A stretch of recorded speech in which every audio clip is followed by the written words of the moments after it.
teman-teman, selamat datang di Lady Magnifica Tell Stories. Orang-orang sering mengira kisah-kisah dalam kitab-kitab yang terdahulu selalu dimulai dari tempat yang megah. Padahal, yang satu ini bermula dari sesuatu yang jauh lebih sederhana, yaitu seorang lelaki yang membawa tongkat kayu beserta sekelompok manusia yang kelelahan dan sebuah laut yang seharusnya mustahil untuk dilewati.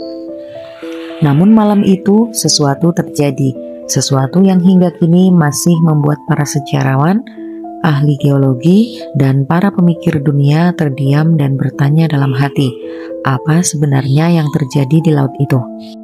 Di balik cerita keagungan Nabi Musa dan Fir'aun, ada jejak panjang sejarah yang terpotong, rumor kuno yang terlupakan, dan petunjuk alam yang perlahan membuka tirai misteri. Sebagian orang menyebutnya mukjizat, sebagian lagi mencoba menjelaskannya dengan ilmu pengetahuan.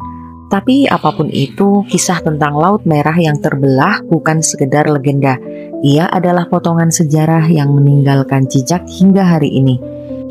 Dan kali ini kita akan masuk ke dalam kisah itu, menelusuri daratan tua Mesir kuno, melangkah bersama Musa dan kaumnya, lalu menyelam lebih dalam ke kemungkinan-kemungkinan yang dianggap masuk akal.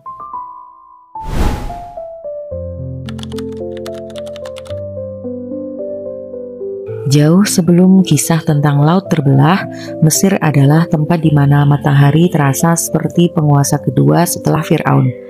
Tanahnya makmur, sungainya subur, tetapi kekuasaan seringkali dibangun dari punggung orang-orang yang tak pernah dianggap penting. Kaum Bani Israel adalah salah satunya. Mereka hidup sebagai pekerja yang tak pernah benar-benar punya pilihan. Batu bata, bangunan, ladang, semua mengalir dari keringat mereka. Di tengah tekanan itu, muncul seorang lelaki yang berbeda. Musa dibesarkan di istana, tapi jiwanya selalu tertaut pada rakyat yang diperlakukan tak adil. Setelah sebuah kejadian yang membuatnya meninggalkan Mesir, ia hidup jauh dari hiruk-pikuk istana hingga suatu malam ia mendapat perintah untuk kembali. Tidak untuk menjadi pangeran, tapi untuk menjadi pembebas. Ketika Musa kembali ke Mesir, ia membawa sebuah pesan. Dan pesan itu membuat Fir'aun marah. Dari sinilah awal mula konflik besar itu. Musa meminta kebebasan bagi kaumnya, Fir'aun pun menolak. Pertentangan memuncak, bencana demi bencana pun datang. Akhirnya, Musa diperintahkan untuk membawa kaumnya keluar dari Mesir. Hari itu, orang-orang Bani Israel berjalan diam-diam tanpa gegap gempita. Hanya ketakutan yang menyelimuti udara. Mereka tahu Fir'aun tak akan tinggal diam. Mereka tahu kejaran itu akan datang cepat atau lambat. Dan benar saja, ketika cahaya matahari muncul di antara bukit pasir, kabut debu mulai terlihat dari kejauhan. Pasukan Fir'aun menyusul mereka seperti badai yang tak bisa dihentikan. Lari menjadi pilihan satu-satunya. Tapi kemana? Di depan mereka terbentang laut luas yang mustahil diseberangi. Di belakang, derap kuda semakin mendekat, dan disinilah kisah besar itu mulai mencapai puncaknya.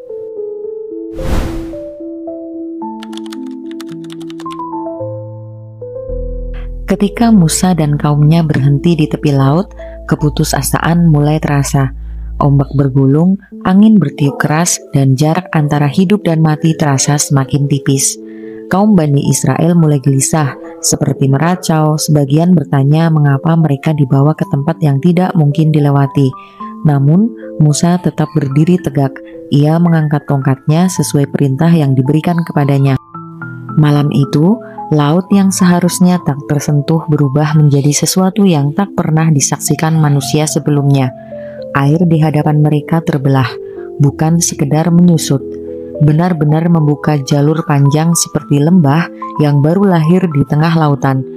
Air berdiri di kanan kiri seperti dinding raksasa, sementara dasar laut mengering cukup bagi manusia untuk melintas.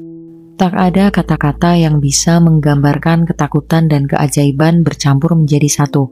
Mereka berjalan cepat, sebagian berlari, sebagian menggenggam tangan anak-anak kecil agar tidak jatuh. Sementara itu, angin terus bertiup kencang, seperti menahan air agar tetap berdiri di posisinya. Dan pasukan Fir'aun, mereka terus mengejar, seolah tak percaya bahwa laut tampak seperti jalan besar yang menantang mereka untuk masuk. Ketika rombongan Musa mencapai seberang, itulah saatnya semuanya kembali berubah. Air yang selama beberapa waktu berdiri tegak, tiba-tiba runtuh dengan dahsyatnya. Ombak kembali menutup jalur itu, menenggelamkan seluruh pasukan Fir'aun dengan cara yang begitu dramatis, seolah laut menolak keberadaan mereka. Sejak malam itu, kisah ini mengalir dari generasi ke generasi, menjadi pelajaran, menjadi legenda, menjadi keajaiban yang tak tergoyahkan. Namun, cerita ini tidak berhenti sampai di sini. Ada pertanyaan yang selalu menghantui. Bagaimana laut seluas itu bisa terbelah? Apakah ada penjelasan yang masuk akal, atau semuanya murni keajaiban tanpa campur tangan logika? Untuk menjawabnya, kita perlu melihat kembali petunjuk sejarah dan membaca ulang jejak alam yang ditinggalkan ribuan tahun lalu.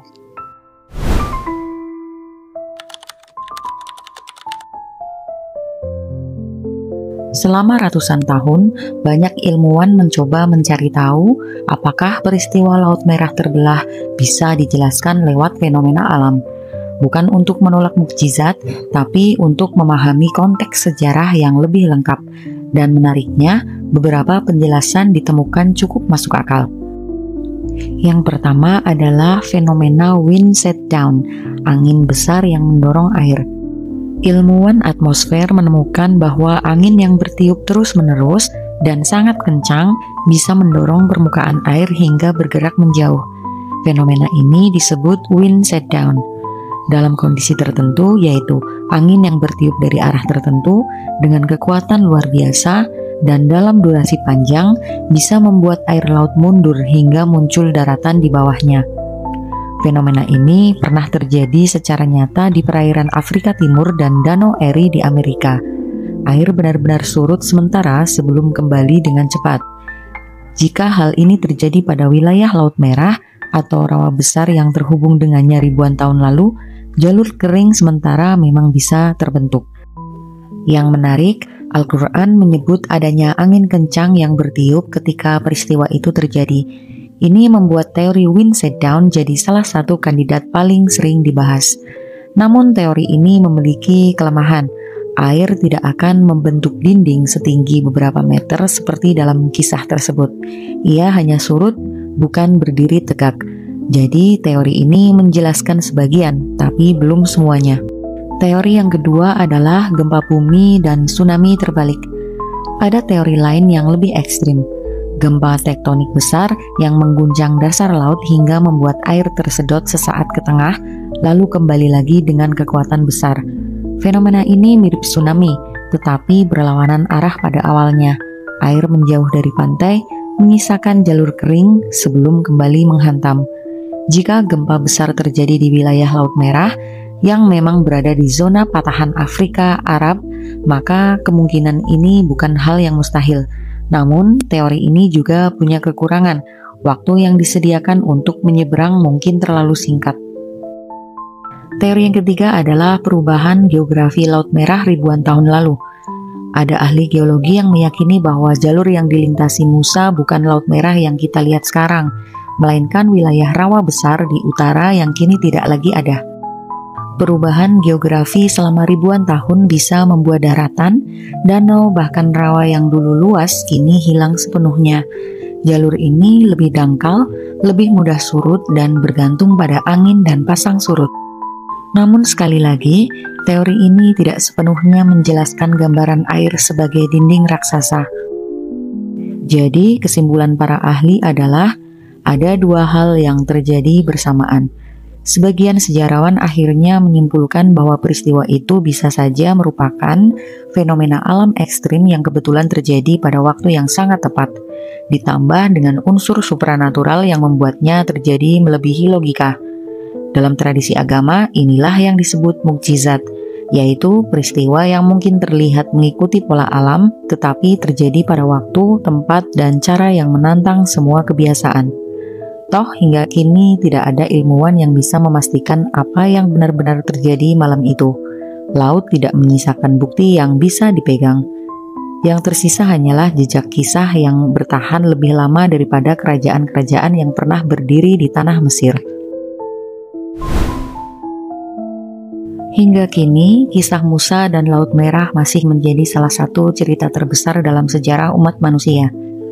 Ada yang memandangnya sebagai mukjizat murni, ada yang mengamatinya sebagai fenomena alam yang langka, dan ada pula yang memilih berdiri di tengah-tengah, mengakui bahwa mungkin keduanya terjadi bersamaan. Laut telah menutup kembali dirinya, tidak meninggalkan jejak, tidak meninggalkan retakan, tetapi cerita itu tetap hidup dari kitab suci, dari sejarah kuno, dari misteri alam yang belum terpecahkan. Dan setiap kali orang membicarakannya, satu pertanyaan selalu muncul. Apa sebenarnya yang terjadi malam itu? Mungkin jawabannya sudah hilang ditelan ombak ribuan tahun lalu. Atau mungkin jawabannya adalah semua itu hanyalah dongeng semata. Aku Lady Magnifica, sampai jumpa lagi di video-video selanjutnya.